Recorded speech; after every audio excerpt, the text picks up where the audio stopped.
Simple recipes with गौरीमध्ये सगळ्यांचे मनापासून स्वागत. तर आज आपण तळणीचे मोदक बनवणार आहोत. त्यासाठी मी इथे 2 वाडगे गव्हाचं पीठ घेतलेलं आहे. यामध्ये पाव वाटी मी इथे रवा घेतला आहे. साधा रवा आहे, बारीक किंवा जाड असा नाही, जो आपण उपमा किंवा शिरा बनवायला घेतो तोच रवा घेतला आहे. थोडंसं मीठ घातलेलं आहे.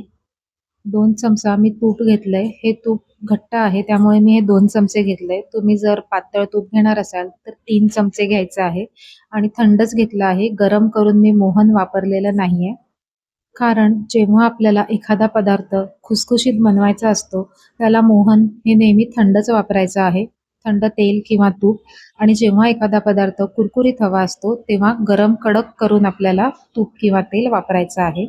आता सगळ्या पिठाला हे व्यवस्थित चोळून घेतलं आहे. अशी मूठ ठिसूळ अशी वळली जाते, म्हणजे आपलं मोहन व्यवस्थित पिठाला लागलेलं आहे. आता थोडं-थोडं करून पाणी ओतायचंय आणि हे पीठ आपल्याला मळून घ्यायचं आहे. एकदम जास्त पाणी सुरुवातीला घ्यायचं नाहीये. जसं लागेल तसा पाण्याचा वापर करूनच आपल्याला हे पीठ मळायचं आहे. पीठ सुद्धा खूप जास्त घट्ट किंवा खूप जास्त पातळ असं मळायचं नाहीये. जसं पीठ आपण पुरीसाठी मळतो, त्यापेक्षा थोडं नरम आपल्याला ठेवायचं आहे. कारण आपण यामध्ये रवा घातलेला आहे. तर रवा पाणी शोषून घेतं आणि मग आपल्याला हवे तसं हे पीठ घट्टसर असं तयार होईल. तर बघा इथे हे पीठ मळून झालेलं आहे. शेवटला थोडासा अर्धा चमचा तूप किंवा 3-4 तुपाचे थेंब असे लावून व्यवस्थित पीठ पुन्हा एकदा मळून घ्यायचंय आणि 20 ते 25 मिनिटासाठी याला आपण झाकून ठेवणार आहोत. तोपर्यंत आपण सारण बनवूया. त्यासाठी मी कढईत 2 चमचे पुन्हा तूप घेतलेलं आहे. तूप चांगलं गरम झालं की यामध्ये नारळ घेतलेला आहे खवून मी.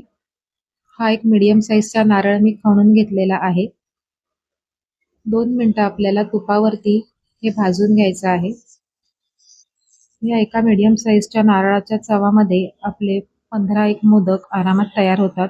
जर तुम्ही छोटी साईज ठेवणार असाल तर 20 ते 21 मोदक आरामात तयार होतात. पण तुम्ही अगदी गच्च व्यवस्थित मोठ्या साईजचे मोदक बनवणार असाल तर ते 13 ते 15 मोदक तयार होतात.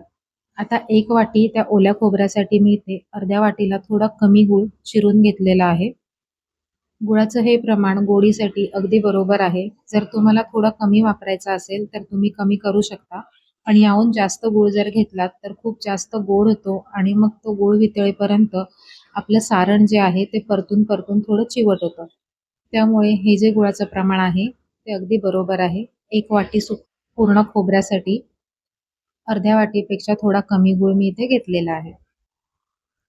आता असंच परतत हा गूळ आपल्याला विरघळून घ्यायचा आहे.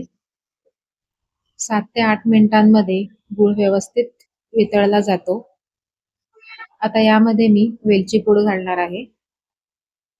वेलची पूड घालून झाल्यावर आणखीन एक 2 मिनिटं आपल्याला छान परतून घ्यायचं आहे. आणि मग गॅस बंद करून घ्यायचा आहे. याहून जास्त आपल्याला परतायचं नाहीये. नाहीतर मग सारण आतलं खूप चिवट असं लागतं. खूप जास्त सुक्कं सारण आपल्याला ठेवायचं नाहीये. आता गॅस बंद करून घेऊयात. आपण जे पीठ ठेवलं होतं 15 ते 20 मिनिटं मुरवायला, ते सुद्धा छान आता मुरलेलं आहे. याचे आपण आता गोळे करून घेणार आहोत. ज्या साईजचे तुम्हाला मोदक बनवायचे आहे त्या साईजचा एक गोळा आपल्याला असा करून घ्यायचा आहे. आता गोळ्याला मी इथे तेल लावणार आहे आणि तेलावरती मी हे लाटणार आहे. जर पीठही तुम्ही लावू शकता, पण पिठामुळे ना तळताना तेल खराब होतं. त्यामुळे शक्यतो तेल लावूनच लाटायचा प्रयत्न करायचा आहे. खूप जास्त जाड किंवा खूप जास्त पातळ अशी पारी केलेली नाहीये. आता यामध्ये 1 चमचा भरून सारण घेतेय मी. सारण बरोबर मध्यभागी केल्यावर हाताच्या चिमटीने आपल्याला कळ्या करून घ्यायच्या आहेत. एक बोटाच्या अंतरावरती आपल्याला या कळ्या अशा मोदकाच्या पाडून घ्यायच्या आहेत. तुम्हाला जर खूप जास्त येत नसतील तर तुम्ही थोड्या सुटसुटीत बनवल्यात तरी सुद्धा चालेल. आता हे सगळ्या एकत्र करून छान असा याला मोदकाचा शेप द्यायचा आहे आणि वरतून मोदकाचा आपल्याला तोंड बंद करून घ्यायचं आहे आणि छान व्यवस्थित बंद करायचं आहे. नाहीतर तळताना मग तो उघडला जातो मोदक आणि तेलामध्ये फुटू शकतो. तर बघा, हा असा एक मोदक तयार झालेला आहे. आता एक दुसरी पद्धत दाखवते ज्यांना अशा कळ्या करता येत नाहीत त्यांच्यासाठी. पारीवरती पुन्हा सारण ठेवलं आहे खालीच पारी ठेवायची आहे. डाव्या हाताच्या बोटाने आपल्याला पीठ आतल्या साईडला ढकलायचं आहे आणि उजव्या हाताच्या बोटाने आपल्याला एकावर एक अशा या चुण्या प्रेस करत जायच्या आहेत. हे पूर्ण असं तयार झालं की आपण मगाशी जसं मोदक बंद केला तसंच आपल्याला बंद करून घ्यायचं आहे. तर ज्यांना हाताने अशा चुण्या घेता येत नाहीत त्यांनी अगदी या सोप्या पद्धतीने सुद्धा छान असा सुबक मोदक तयार होतो.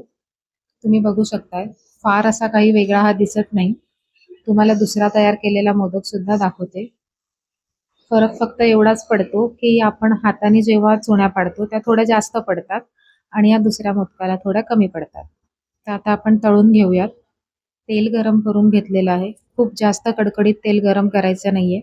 मीडियम आचेवरती आपल्याला हे मोदक एका वेळेला तुम्ही जसं भांडं घेतलं असेल त्या हिशोबाने मोदक घालायचे आहेत.